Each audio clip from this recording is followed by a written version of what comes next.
Okay, that's the recording started, everyone. In the absence of the Chair and Vice Chair today, we will have to choose one of the other members to be Chair of the committee. But at the moment, I'll just go through the first little bit of the committee, introducing everybody. So we've got Councillors Edlin, Ireland, Provost Montague, Councillor Morrison. Provost Montague and Councillor Morrison are both online.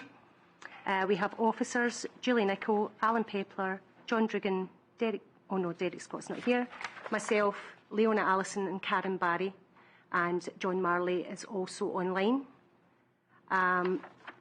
Apologies for absence. We have apologies from the Chair, Councillor Cunningham. We have apologies from the Vice Chair, Councillor McLean, and also from Councillor Lundy. So now, under the procedures, we can pick a chair from the members who are here. Under the hybrid rules, it was proposed that the chair should be somebody who is actually present in the chamber, and if that's okay with the members who are all here, and if somebody would like to put themselves forward. Yeah, Councillor Morrison. I would like to propose Councillor Edlin, and the fact that he's chair of another quasi-judicial committee of the council already, the licensing committee. I think that Councillor Edlin, if he's willing to do it, would be able to stand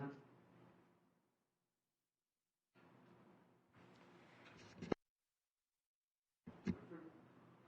I'm happy if colleagues are happy with that. If there are no other proposals then, Councillor Edlin, would you like to come and take on the role of chair, please? Have I to move? Oh. All right, I have to move on me.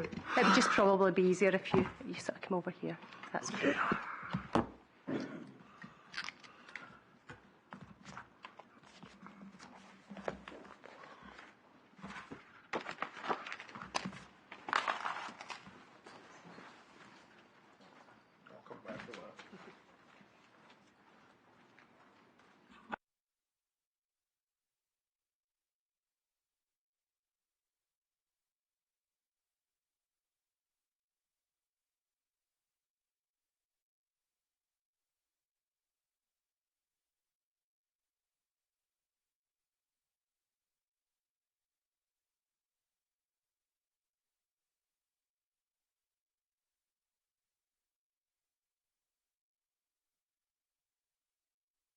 Good afternoon.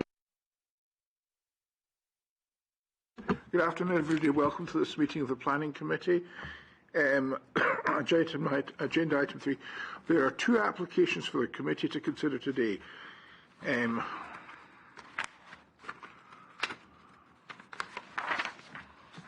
First application, 2022/0345/TP application for planning permission.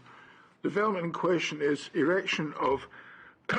Sorry, Councillor Edlin, I've missed one part out. Does anybody have any declarations of interest? Oh, sorry, my apologies. Sorry, no, it's my apologies. None because I me. took on the start of the meeting.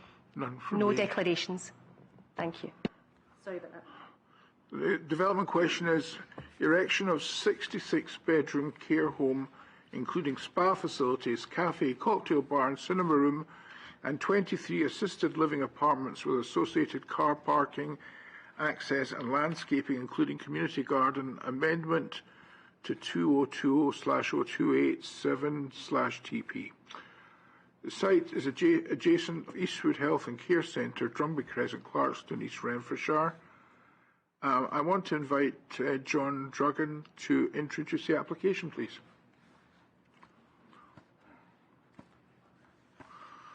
Thank you, Chair. So the application, as you said, is an amended application from the previously approved application, from changing from 68-bed care home with the 23 assisted living apartments to a 66-bed care home, and the 23 assisted living apartments remain as they are, as does the community park area and the landscaping and the parking and road arrangements.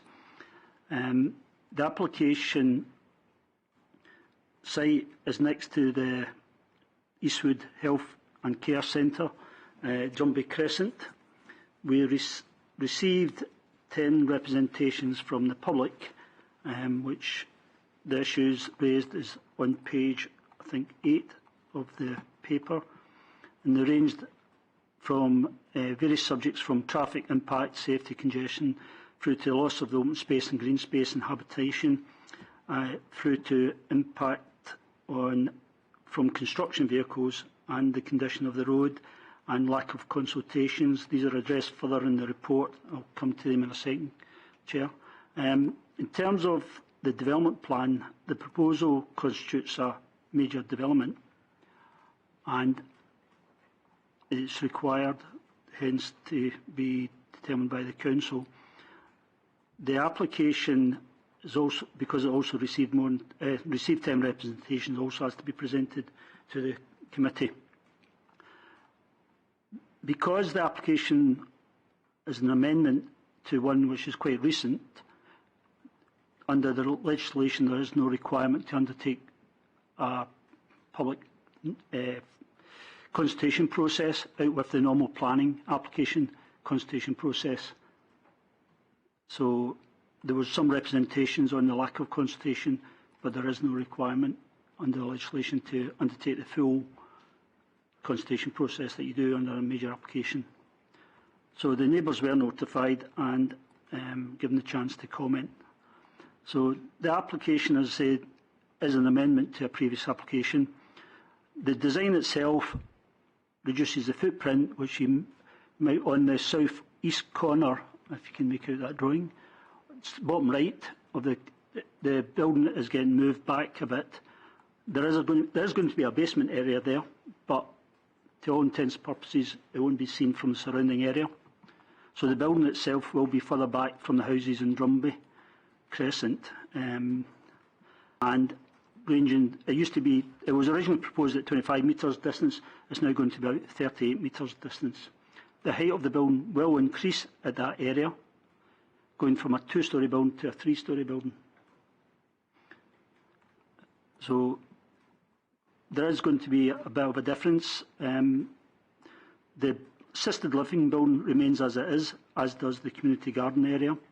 There's a other slight change as to the access.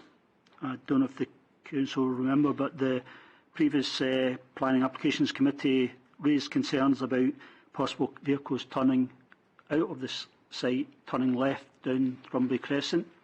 The applicant has obviously considered that point and has redesigned it so that it will encourage people to turn right coming out of the site rather than coming through the housing area of Drumby Crescent. The rest of the application is more or less the same as the previous application. There is going to still be an acoustic barrier of approximately 4 metres in height, but again, subject to various reports, etc., that will have to come in through the conditions, that might slightly alter, but it wouldn't be substantial, we don't anticipate. In terms of the development plan, you've got the strategic development plan, and the local development plan. The strategic development plan, this application, because it's in an urban location and it's using an existing vacant land, it's in compliance with the strategic development plan. And therefore the LDP2, the local development plan 2, is the most relevant policy document in considering this application. The substantial difference in terms of this application, in terms of the policies, is the inclusion in the new local plan of SG3. But as it says in the report there, the previous application was assessed against the draft version of it. The draft version and the final version are the same, and it was considered at that point. So the policy has been considered against that policy. There is an extant consent. So from our point of view, the principle of the use of the site has been established and remains in place at the moment. So therefore, it mainly comes down to assessing the proposal against the more physical aspects of it, in terms of its impact on the neighbour, impacts on traffic, impact on habitation and the open space area and landscaping. And in those regards, policies D1,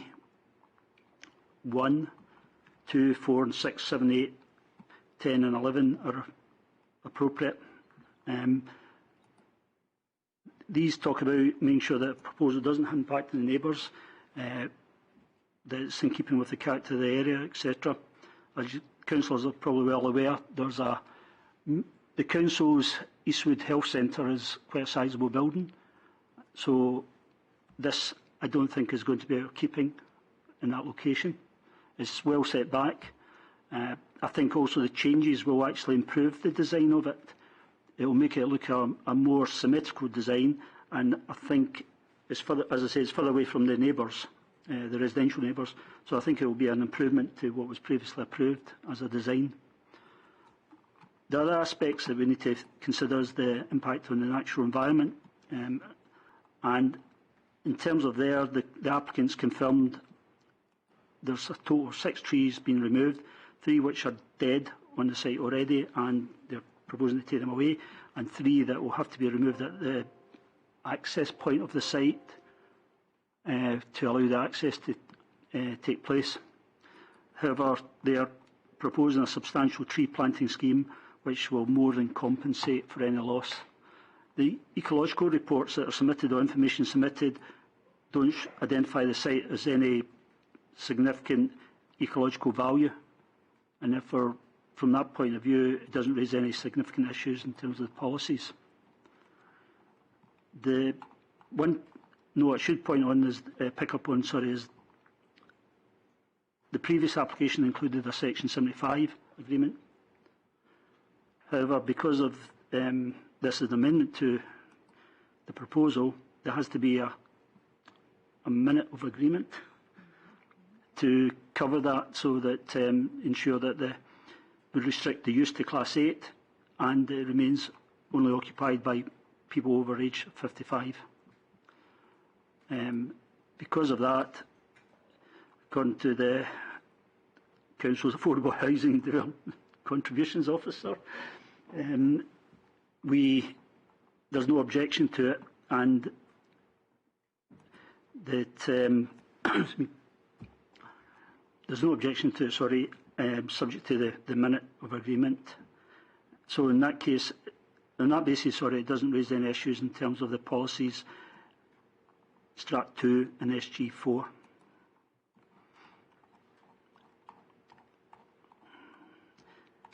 Beg your pardon, this is the first time I've done this off a computer as opposed to written paperwork. Apologies. So, in terms of impact, in terms of the other policies, policy E1, 3, 5, 8, 9, 10 are relevant, and these cover the issues of air quality, impact on noise, contaminated land, etc. As I said a couple of minutes ago, the site will include an acoustic barrier, given the proximity to the railway line.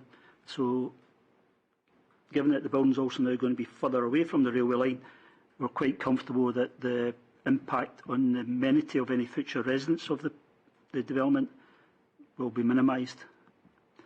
In terms of air quality and impact on that, we'll ask for a report by condition to look at that.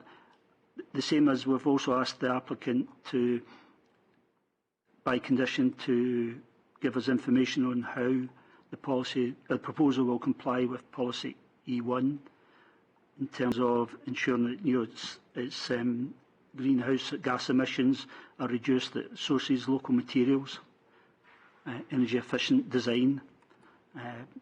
The applicant has no issues with these conditions.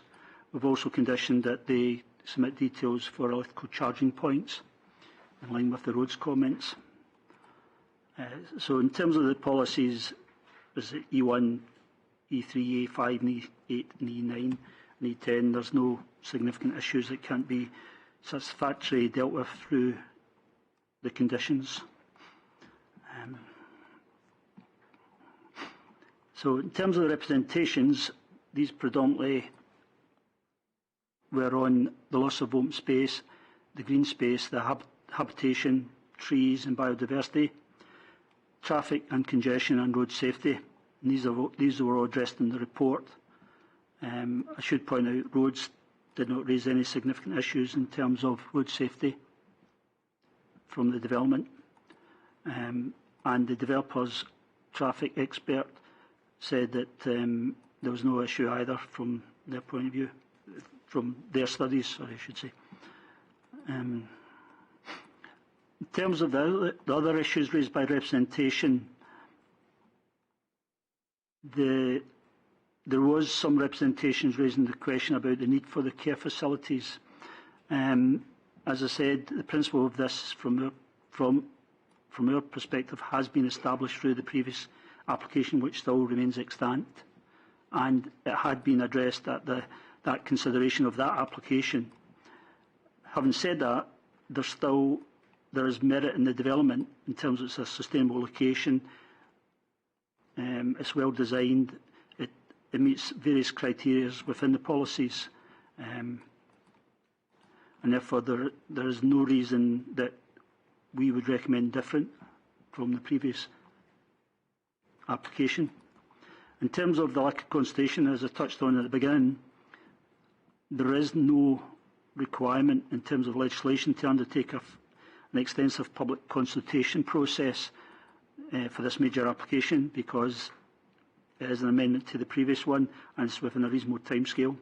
As I said, the planning service are satisfied that the neighbour notifications, including advertisements of the application, was carried out as per the legislation. Condition of the road is one other issue that was raised. Unfortunately, that's not within our remit. In consideration of this application, we can only consider the application that's in front of us, not the condition of the road in terms of, that's, I'm afraid, for my roads colleagues to look at some point. The works, we had several representations on the works had started prior to any application being determined. As far as we understand from the applicant, that was merely site investigations, and as is noted in the report, they are entitled to do that before planning permission is approved.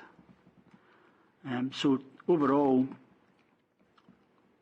the principle of this site being used for a care home and assisted living accommodation is being established with the previous application. It is in a sustainable location. It would bring benefits to the area in terms of economic and also, I believe, the open space and the quality of the open space, which will be managed and looked after, as opposed to just an open space with little or no management on it. The reduction in the design and the two care beds are, as the applicant stated, as a result of the changes in the requirements following COVID from the Care Commission. It seems that the Care Commission want all the care beds to be within certain distances of various facilities and access points within a design now, so they've had to redesign it as a result of that to meet these requirements.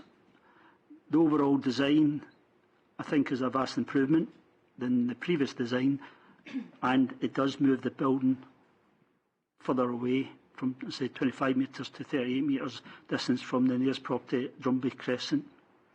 So overall, the application doesn't raise any strategic issues, and in terms of local plan, it doesn't raise any significant issues that won't be dealt with through the inclusion of the conditions that are outlined in the report. So I would recommend that the application is approved subject to the conditions, and a minute of the agreement in relation to the legal agreement, section 75 from the previous application. Thank you. Thank you very much, Mr. Duggan.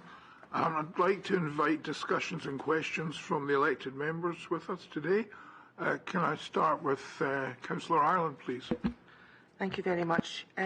Chair, I spoke out against this application when it came up before. I was very unhappy to see it passed and said so at the time. But I'm given to understand that this is an amendment and not a full application. But I did want to say that I was very unhappy at the time. I do have some questions, though. Last time we spoke about it, and I said then, there were a lot of people that lived locally that were very, very worried about the effect on the local roads. We did get another condition in, which was condition 12 to the previous planning. And my first question is, and Mr. Duggan did touch on it, was that mitigation measures have now been put in place. But I just wanted that confirmed, because that was something that really concerned me before, was that people would turn on to Drumby instead of turning off towards the main road. I don't want to increase traffic on local roads. So if I could be assured that that has now been done and that condition 12, there is no need for that anymore, I would be very pleased to hear that. My second question was, there was quite a strong objection previously from the HSCP. Were they consulted for this application, or because of the nature of it being an amendment, did not have to be? My third question was with regard to the community garden, which is up, and I'm actually really pleased to see it's moved further away. That's really great. But with regard to the community garden, is there any details at all around how this will be used, how the local community will access it? I think that's quite important. So I wondered how that would move forward as well. And you answered my last question, which was regarding screening. So it was just those ones. If you could comment on those, please. Thank you, Councillor. Mr. Duggan. Thank you, Chair. In terms of the first question Councillor raised about the traffic, as I touched upon, the design of the layout design of the access has been designed so there's as you're coming down to go out the site, the left-hand side, the road is kinked, so it forces you to go right. I can't guarantee that's what everybody will do, but it's designed so it does encourage people to go right. I'm not sure what more we could have actually done on that sense. It is quite a obvious thing. If people don't follow it, as I say, I'm not sure what we could do to try to stop, some way to try to restrict them turning left, because this design will encourage people to go right. In terms of HSCP comments, we felt in this case, because although it's a full application, that we had previously HSCP's comments, that there was no need to consult them again. The principle, as I said in the report and I touched upon, has effectively been established through this extant consent.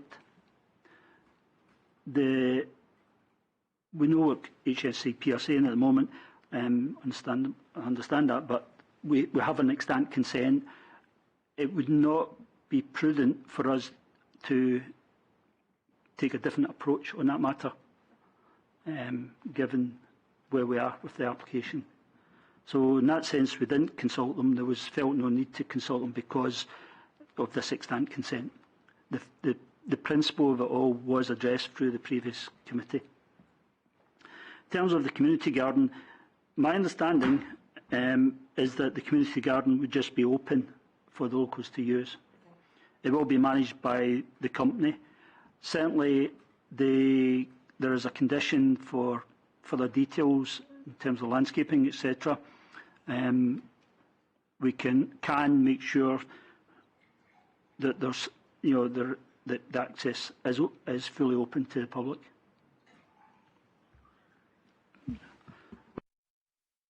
Okay. Thank you very much, Mr. Duggan. Councillor Ireland, do you want to add any supplementary questions? I just wanted to say thank you very much for answering those questions, and that's good to hear that Luke can make sure that the access will be there for the local community, because that's important. Thank you. Thank you. Provost Montague, please. Do you wish to ask any questions or comment? No, thank you, Chair. Mr. Duggan did answer concerns I had about the nature of the local area. You know, given that there was going to be an increase in height of one of the buildings from 2-storey to 3-storey. I think that's being helped by the fact that the buildings, the proposed building, are going to be moved away from the residential properties within Drumby. So that was my main concern. Thank you. Thank you, Provost. Councillor Morrison, please. Thank you, Chair, and thank you, Mr. Duggan, also for your outline of this proposal. As you say, the principle of the development has already been agreed, so I've focused my considerations on the amendment, and I think this is actually an enhancement to what was originally proposed. By reducing the footprint, it does create more open space, and actually considering the height, it is in keeping with the height of the adjacent Eastwood Health Centre. So I think it does make for a more congruent streetscape. That being said, I do have one concern for the residents who live there.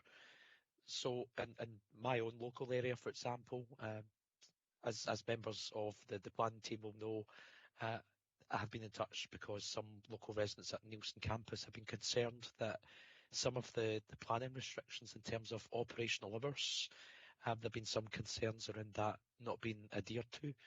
So with regards planning clause 17, I was simply wondering how that would be enforced to ensure that the local residents are not disturbed during the construction phase, because this development is very close to some residencies. Thank you, Chair. Mr. Duggan. Thank you, Chair. In terms of the condition,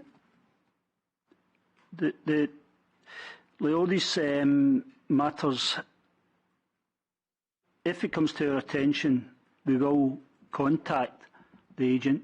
We have quite a good relationship with them.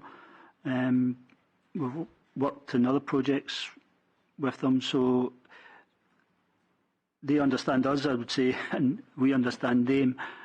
They understand the complexity of this site and the proximity to the neighbouring properties. As it was brought to their attention, there was issues through when they started doing the site investigations, so they are well aware of how concerned the local people or local residents are. In terms of actually enforcing this, we do have enforcement processes that we could go through should it keep occurring. Obviously, we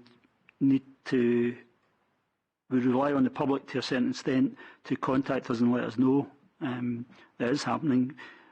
We would normally contact the agent and ask them for an explanation and ask them to cease doing it and to reiterate what the condition is, make sure the contractors know all this.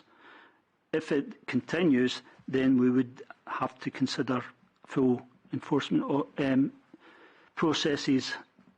Generally speaking, that doesn't really happen. We often find developers understand the concerns and they tend to, follow the condition.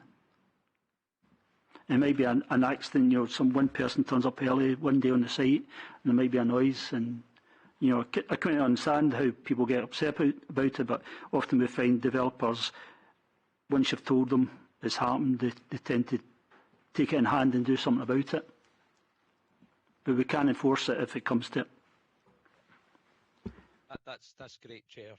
Through you, thank you, Mr. Duggan. I'm sure that will provide assurance to the residents there. Thank you. Thank you, Councillor Morrison. I don't have really very little to add to the questions that have been well put. I note, and you can correct me if I've got it wrong, that the number of bedrooms in the care home has been reduced from 75 to 66. Is that correct, or or is it the same number? Can you clarify that? And I also note there's an extra story being added on, but I still consider that, to me, I don't know if I'm allowed to express opinions, it seems quite an attractive proposition. Am I allowed to say? Sorry. The Provost has got her hand raised, but before I take your Provost take you, can I just have Mr. Truggles reply to the number of bedrooms, please? Thank you, Chair. Sorry, the previous consent was for a 68-bed care home facility with the 23 assisted living apartments. It's now going to a 66-bed, so it's a drop of 2 beds. Thank you for clarifying. That's all my questions. Provost. Thank you very much. Given the site, and it's not to speak against this, it's just I'm highlighting an opportunity possibly, and it's something I've raised before about possible developer contributions in developments, especially when glaringly we've got William Wood Station there that really needs disabled access. We've got the health centre there. These have been big developments, and now there's another one which is going to increase the residence area, resident population of about 100, I would say, given the supported accommodation and all the different other aspects of it there. So I reckon it's about 100. And of them of an age and maybe ability that it would help them and their visitors if they had a train station that was more disabled friendly. So I know that given this site, it's not a big site with a whole lot of money for the developers to fully fund such an enhancement of a train station. But I just wondered, going forward, is that a possibility for developer contributions to go towards something like that of community benefit? Thank you. Barry could come in on that one. Karen Barry, would you like to come in on this, please? Thank you, Chair. It was just advised that the original application and this application have been assessed against our developer contributions policy. We actually have an exemption in the policy for care homes towards a number of contributions, for example, for our education contributions when we put age restrictions in. So because this is a Class 8 residential institution, it is exempt from some aspects. There are other aspects such as roads and transportation categories in there, but there have been no representations made by our road service saying that there was off-site mitigation required in this case.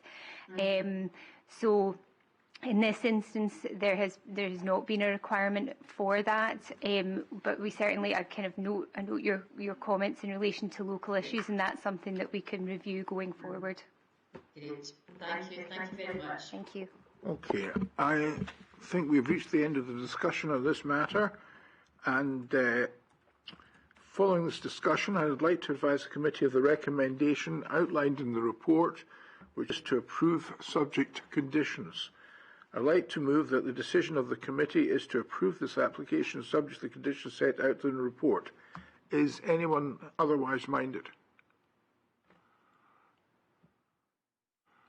No, I think this is unanimous, unless if anybody says otherwise, I will defer, but I don't think so. Okay, passed unanimously. Okay.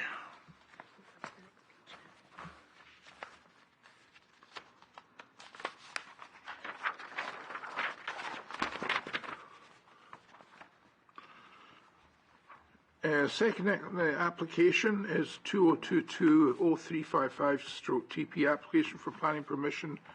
The development question is, pardon me, election of 5 new build dwelling houses following the demolition of the existing riding school buildings with the retention of the existing dwelling house.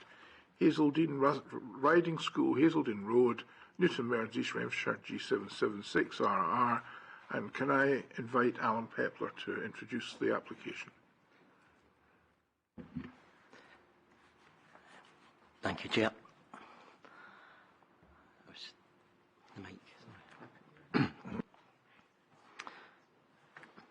As you can see from the papers, this application is a planning permission in principle application for the erection of 5 new dwellings following the demolition of the existing riding school buildings at Hazelden Riding School, Hazelden Road, Newton Mearns. In terms of the report, as outlined on page 23, the application has been subject to various consultations. The comments from the Principal Strategy Officer, Affordable Housing and Development Contributions are particularly relevant in respect of education impact. The comments from Roads also detail requirements, if approved. 19 objections have been received, which are summarised on page 24. The comments raised cover various matters, including the scale of the development, loss of buildings, impact on infrastructure and roads, environmental impacts, lack of need, over-reliance on private car, contrary to Greenbelt policies, and lack of detail on the proposals. Turning to the slides, the application site lies within a Greenbelt location, immediately south of the Newton Mearns Junction and associated roundabout of the GSO. You can see the application site outlined in red. So the site at present consists of a series of buildings associated with the horse riding centre. There is an existing house on the site which is to be retained. There are also historic stable buildings which we understand were associated with the original Hazelden house. In terms of accessibility, it's noted that there is a footway connection at the top of Hazelden Road, so that's just off the screen in this area. While the application has not included details of any upgrading works or a footway connection to link with the existing pavement in this area, it is noted that Roads and Transportation have requested a connection alongside other works, and it is considered that this may be achievable within the confines of the relatively narrow road and adjacent verges.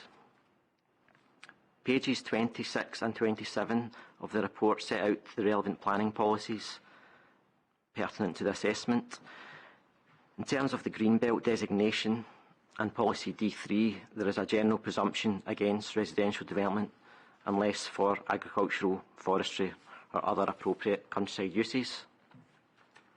While the proposal therefore does not comply with policy D3, in this case, given the local characteristics of the site, and in particular the houses surrounding the site and the potential ability of the site to be connected to the adjacent pedestrian network, it is considered that there are significant material considerations, including a recent appeal decision which would allow support for the principle of appropriately designed housing in this area.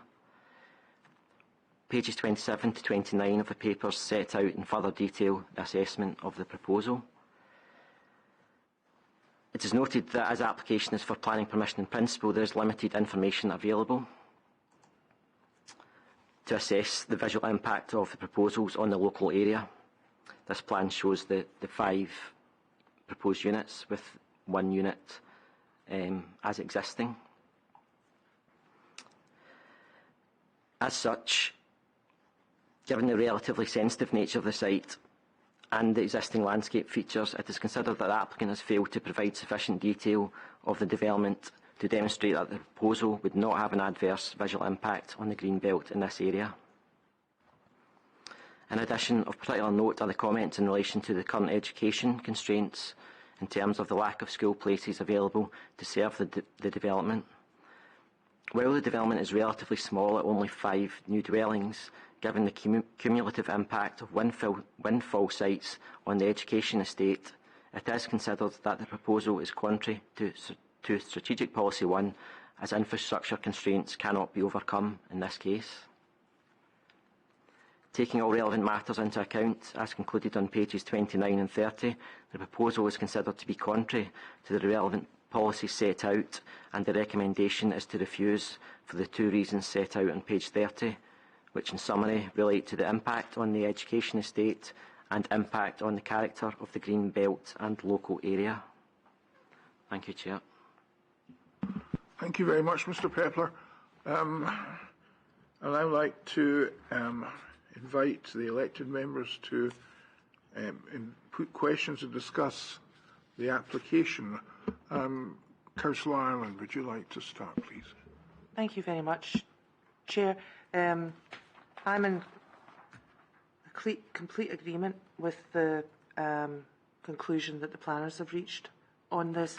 I spoke out at the previous application, it was the Eastwood Golf Course, about I think that was 6 homes, and how that would affect our education estate, and that it is so incredibly important that we don't put any extra burden on there, because our spaces are very, very few and far between.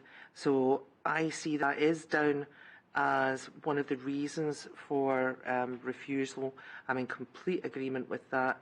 I'm also in agreement that a notice on page 27, it said the current proposal could therefore have a potential to significantly alter the character and amenity of the residential enclave, particularly as the applicant has stated that 5 new dwellings are proposed, and that a development of this nature would in all probability require various local infrastructure upgrades and changes to established site boundaries. The planners do not consider that this meets with policies D1 and D3, and I am in complete agreement with them. So I don't have questions as such for planning, because I find myself agreeing with every point that they've made. Thank you. Thank you, Councillor. I'll like to call Provost Montague now, please. Thank you very much, Chair. Again, to be consistent, page 23 really has got a phrase that's so important but reflective of the situation in East Renfrewshire, and the phrase or the sentence says there is significant education capacity issue in the area to which there is currently no viable option. So again, I agree with Councillor Ireland on this, to refuse. Okay, thank you, thank you, Provost. Councillor Morrison, please. Yes, thank you, Chair. I would like to first of all ask a point of clarity, perhaps, which an officer of the committee could answer for me. I believe it's the local authority's legal obligation to educate young people. Does that necessarily have to be within the closest school? Or if there was capacity at another secondary school which was required, could that be offered? If that question makes sense. From my knowledge of it, which as an elected member, I understand that as they do at times, residents can be moved to different schools within the county where appropriate. So the obligation doesn't mean that they have to be educated at the nearest school, but the most appropriate school in the area. Yeah, so thank you, Chair. The reason why I say that is on page 28 and page 29. So there is apparently some capacity at St Clair's Primary. So it's occupancy of around 90%, but certainly not 100%. And at Mearns Castle High School, it is 85%. Of course, we don't know what the demographic makeup would be of the occupants of these properties, and we don't know what the demand would be on education within the state sector at this stage. So, yeah, basically, if there was a capacity issue, could that be addressed by how we consider placing requests at those other schools? And if it still couldn't be accommodated, I think the authority would still be able to meet its legal obligations in terms of providing an education space within an alternative school. Karen, do you want to comment? Thank you, Chair. You're correct that the council has a duty to educate and provide an educational place. It doesn't necessarily need to be in the catchment school. However, obviously local people want to be able to go to their local catchment school, to be able to, young children to be able to walk to school. So there is a desire for us to be able to provide places in some, a local residents catchment school. If we need to then provide education elsewhere, then you need to think about how that child then gets to school. Is there actually space within the other schools within the area? In the Eastwood area, a lot of our schools are under pressure. So, and it's like you say, we don't know which denomination the pupils are going to want to be at. So all of these things can then add on costs to the area. So what we have said in our local development plan is that we have released no additional sites within the area because of education pressures. We had a sufficient land supply, and we decided, because of the education pressures, which we need a comprehensive solution to, we did not release any new sites within the LDP.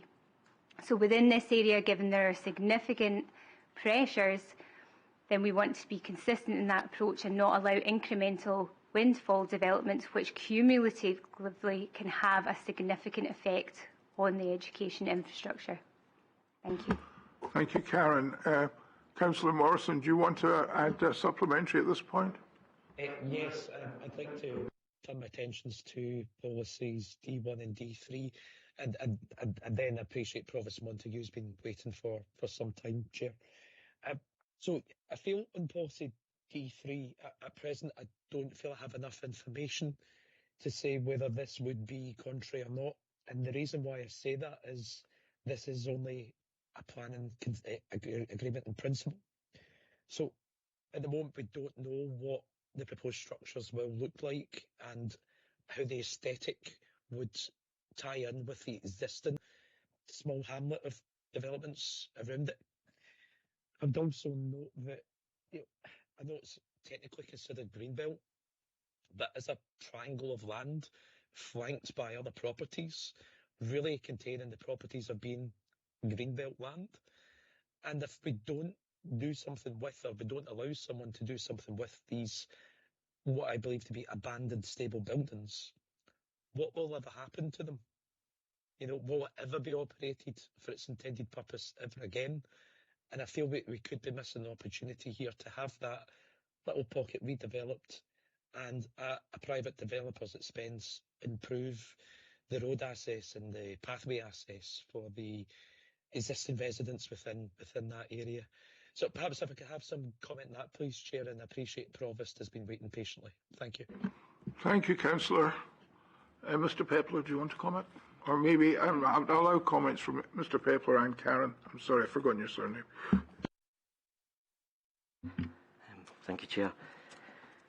Yes, the reason for refusal, other than the education reason, is for the impact on the character of the Greenbelt. We're not saying, though, that this site is contrary in principle to the Greenbelt, so it's a subtle distinction. We agree with the premise that there's a lack of detail within the application. It's harder to judge the impact of a permission in principle application, and so our preference would be for a detailed application here, which is not what we've got before us. So, yeah, the reason for refusal is related to the lack of information almost in terms of the visual impact. But we're not against, per se, development of the site. We acknowledge the unique circumstances of it. I'm not sure if the site is necessarily abandoned. I don't think that's came through within the application, that this is an unviable development that's a blight on the area. I think it's more of an opportunity for development. I think those were the main points. Thank you. Karen, do you want to comment further? Sorry, Councillor, I'm just going to let Karen comment. Thank you, Chair. It was just to comment that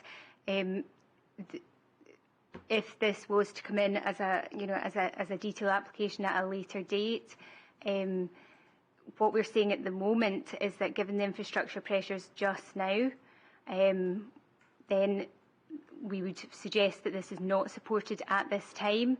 That would not prevent this coming forward at a later date through, for example, the LDP3 process.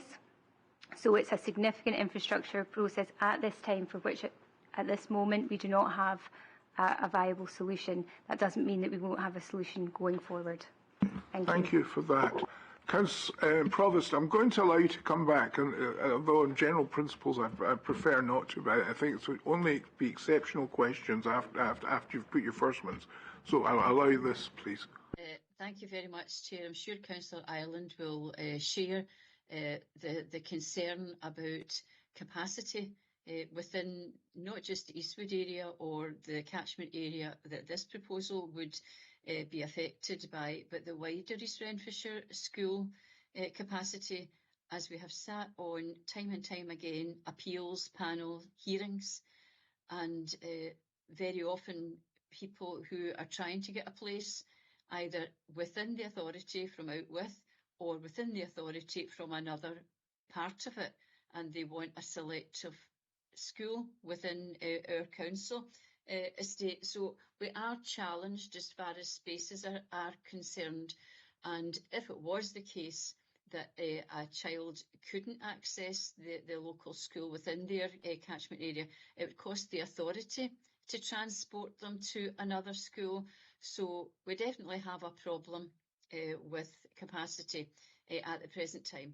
And for that reason, I would support the recommendation to refuse. Thank you. Thank you, Provost. And remains for me to pass my comments on this. I have considered this application considerably over the last few days, and I don't find the arguments to refuse compelling. I'll say why right now. The position of the guidance which the officers have to make can be overruled or overridden by the elected members in certain exceptional cases as we see appropriate from time to time, and it doesn't create a precedent. I'm going to go over the issues which I consider can be overruled in this. There are two issues. The first is the Greenbelt issue. Now, if you look at this parcel of land, as Mr. Pepler has alluded to, although it's technically Greenbelt, it's not really Greenbelt. It's bounded in all corners. So the option is, do you build here, creating employment, creating economic stimulation, or do you just leave it as a derelict site? That is the way I see it. I don't think building there is going to create a deluge of applications, and each application will be considered on its merit, and this is an application in principle. So I am minded to think on that basis we should be allowing this development. Now we now come into the matter of the educational system and the pressures on that. I only this morning met with a constituent who told me of people who live in Mearnskirk and Maidenhill who are not being admitted to the adjacent schools because of this situation. And I happen to know that the educational system is elastic, I think is the right word to use. There are plenty of schools, although Maidenhill seems to be the area that is considered here, there are plenty of schools very nearby, Mearns Village, so many schools in that area that I think there is elasticity in the system to accommodate. I think it's however many houses are where I'm not looking at it now. So as far as I'm concerned, in this area, I feel the economic merits for East Renfrewshire in allowing this to proceed outweigh the demerits of the situation. And I say this after very careful consideration, because if we stick to rigid rules all the time, we will not have any growth in the housing in the area, we will not have economic development. And in this particular case, I am minded that these few houses will not create a burden on the educational system in this matter. That is my comment that I wish to make on this, and it's made after serious consideration. So, following my comments and what I believe, I'd like to move approval of this application. Could I have a seconder, please? I'd be happy to second. Okay. Okay. We're now going to call a ballot. Is there an amendment to that? Okay, Councillor Ireland. Thank you very much, Chair. As one of the chairs of the Education Appeals, as you are yourself, this concerns me greatly. We're adding a burden onto our education system, something that we can't do right now. We have adequate housing that planners have worked extremely hard and to account for. So I cannot, in good conscience, add this burden. And also Councillor, can I interrupt you here? Yes. We have asked for a motion that you wish to put through. I'm not asking you for your reasons for opposing. We've already had your say and made that point. I'm asking you for your motion, not for your justification of the motion. If you wish to make a motion, the matter of the appeals process, of which I'm aware of, is well considered. I know about this. We're talking about 6 houses here, not 60 houses. But having said that, I would ask you to put your motion, not your justification. Thank you. Thank you, Chair. That coupled with the building on the Greenbelt is unconscionable. Councillor, I've asked you to put your motion. No further comments, please. Put your motion. I know you're just adding, I don't want to hear it. I want to hear your motion. I would move that we accept the recommendation to refuse. Seconder for Councillor Ireland's motion. I vehemently second that motion. I can't say it more strongly than that. Absolutely second that motion.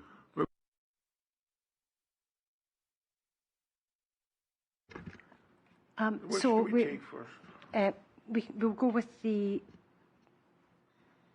first one. You've put forward your proposal, so we'll go for that first. Okay. Well, sorry, let's start again. Who's for the proposal by Councillor Edlin? Hang on. I think normally it's. Of course you can, but before you put it, I think it's normally the amendment goes before the proposal when we vote. But, okay. Sorry. I may be wrong, but Councillor Morrison, you put your point of order, please. Yeah, thank you.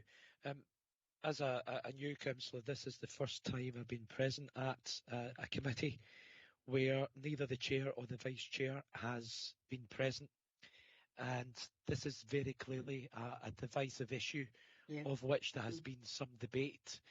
Would it be in order to therefore defer this decision until the regular chair or vice chair is in situ and we can reconsider it at that stage? Absolutely, I agree. Would that be in order? Yes. Thank you. Thank you.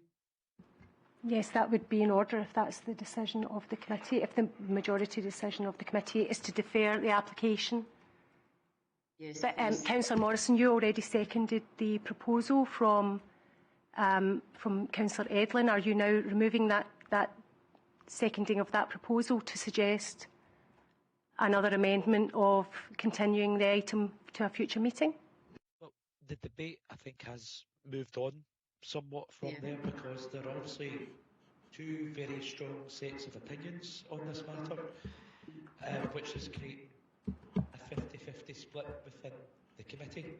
And I think that could be resolved at a later point in time when the regular chair and vice chair is present. I have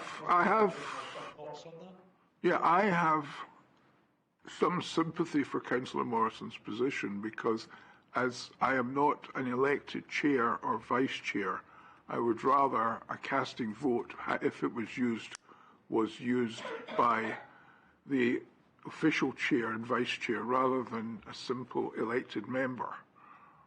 I mean, we've both, Councillor Morrison and I have both made our positions clear, as has Councillor Ireland and the Provost. So I therefore move that, can I ask if we all remove our motions and just have a motion to defer? Would that be acceptable to everybody? I get it, and I think it's very fair. Thank you. That's okay. So all the motions are withdrawn, and I'm putting a motion to defer. Can I have a seconder to defer, please? Seconder to defer. Provost, did you? Provost? Absolutely. No, that's very fair. Thank you very much. Okay. Does that? Okay. So we're deferring. Okay. Okay. I think that concludes the business of of this meeting. One more report. Oh, right. Yes, so that one's been deferred to a future meeting, and we can now go on to item 4.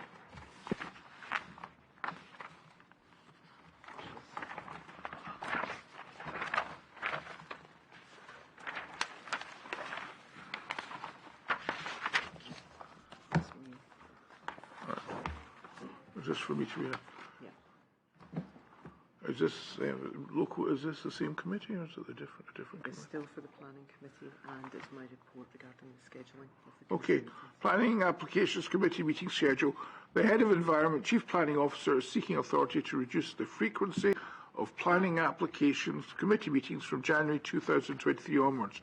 Ms Nicholl, would you like to speak to the report, please? Thank you, Chair.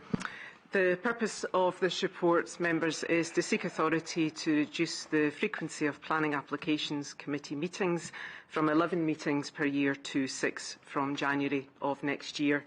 You'll note from the report, which starts on page 29 of your papers, that the instances when planning applications require to be reported to the Planning Committee, which is shown in Appendix A, and also the number of applications considered at each meeting during 2022, which is Appendix B. It is considered that given the average caseload, there is merit in reducing the number of meetings per year from 11 to 6. The proposed change would release officers to undertake other duties, and whilst it's not thought that there would be an adverse impact on applicants or wider performance, the option would still exist to call additional meetings of the committee if required. It's proposed that meetings would be held in February, April, June, August, October and November or December from 2023 onwards. And I pass back to you, Chair. Thank you. The recommendations in the reports to approve the reduction in the number of meetings. I'd like to move that the reduction in meetings from January 2023 onwards be approved. Is anybody otherwise minded? Councillor Ireland. Well, yes, I am otherwise minded, but I did want to comment. Of course, you can paper. comment too. Yeah, you can do both. Well, I had a couple of questions. I actually wanted. This is something that it was never brought up to me in the previous 5 years that we needed to bring this down to less meetings, and I'm slightly concerned that I know it's not. It's mentioned in the paper that it may not affect planning applications. I cannot see how it will not affect planning applications. Some will fall back by, even if it is that month, that is still a concern to me, because we need to be seeing and dealing with these as quickly as we possibly can. I suppose I wanted to know who had requested this change. Is this a change that came from the officers, or is this came from the committee? But I did have a comment. Could I just say that I actually had some misgivings when I read this too. So I have some concerns about this motion. And I just wonder, we could either, choice of things open to us. I'll let you respond in a minute, Julie. But we can take this motion today, or we can, as we've deferred other things, we can defer it. But I share your concerns, Councillor Ireland, about the deferral and the effect it will have in the process for some applications. And I'm just slightly uneasy about it also. I'll take Provost next, and then Councillor Morrison. No, I'm happy, given the small numbers at the committee and the fact we don't have the usual chair or vice chair in this. I'm happy to defer this to, if that's agreeable as a consensus. That's fine. Councillor Morrison? I would quite like to hear what Julie Nicholl, or perhaps one of the other... Oh, you will be hearing it. Okay, that's fine. That's fine. Okay. Julie. It's in terms of in answer to the first point, it's not coming from members. It's simply something that, as a service, we're looking at. I'd spoken to the chief planner in relation to it. The bulk of the work, in terms of applications, you'll see from the scheme of delegation, we have quite a generous scheme of delegation. So the majority of applications that we determine do not require to come to committee. There's circumstances which dictate what we do report. Within each calendar year, there generally are meetings that are unused. This year was slightly different because when you look at Appendix B, you'll see in there was a predetermination hearing, which was for Caldwell House, where full council were together. So that actually counted into the tally of meetings held, and we had 2 meetings there, one for the in chamber and one on site. Also, we had a continuation of an application as well, if you recall, for those who were here, pre-election, the Don Holmes application. It was just before the election, and that was continued. In the normal course of events, that would have been determined at that time, which meant there wasn't actually anything else coming through to that August committee. I think that was the only item we dealt with at that committee. It's simply, in terms of us, the performance around the larger applications. Obviously, if there is, we have good communication with applicants, and we are trying to, our performance is improving as we're going along post-COVID. Clearly, if there's something that intermittent month would still be vacant, would be free. If there was something which was, we knew either had to go to that committee for the purposes of us meeting our deadlines, or if there was considerable pressure from the applicant to do so, we would obviously do that. But clearly, it's merely a proposal. I'm quite happy to, of course, to the views of the committee. It's just as a matter of housekeeping. We were looking at how we might look at things moving forward. Well, I have to say that I feel the unease that Councillor Ireland expressed in this. I mean, people are putting in their applications, and even if it means a month's delay, it's still inconveniencing the people that we represent, the residents. So, would you be prepared to withdraw this, or do we have to vote on this? How do we work on this? I'd like to say something, Chair. Yeah, absolutely. So, I think it's perhaps an assumption that not having committee meetings regularly will delay applications, because it is actually noted within paragraph 12 of the proposal from Julie Nicholl that this change will reduce the need for officer support and release officers to undertake other duties. So in actual fact, that may make the planning process faster and more streamlined, and I think that's a worthy consideration before we make a decision. Thank you. What, in terms of that, speaking simply for planning, obviously this report was prepared in collaboration with Democratic Services and Legal Services, but similarly from a planning perspective, that's you're quite right. What the thought is there, that in terms of not preparing for committee, it's not a burden, but not preparing for committee each month, then it does release officers to deal with other matters, including delegated items, particularly things like pre-application matters, which we are, again, post-COVID, we're trying to, we are introducing formal pre-application processes from the 1st of April next year. So applicant engagement, and obviously the implementation of new legislation, which we know is coming through the National Planning Framework. That's what's meant by that. Okay, thank you, Julie. Councillors, we have a decision to make here. Councillor Ireland, are you moved by Ms Nicholl's comments, or do you still feel as you expressed earlier? I do take on board what has been said, but I still feel uncomfortable with this change. That's fine. I think in that case we have to continue with our duties and call a vote on this. You have the option again to defer to the fuller committee if you would prefer to do like the last one. No, I don't think we should defer this. This is not something of such immense magnitude that we need to defer it. So I'm going to put the what should put the motion to how should we put this? What if there is still some concern around it? What we could do is over the course of next year, if members were of a mind to approve this, over the course of next year, monitor the number of applications, the number of meetings, and the effect that it has on the time scales associated with those. Councillor Ireland.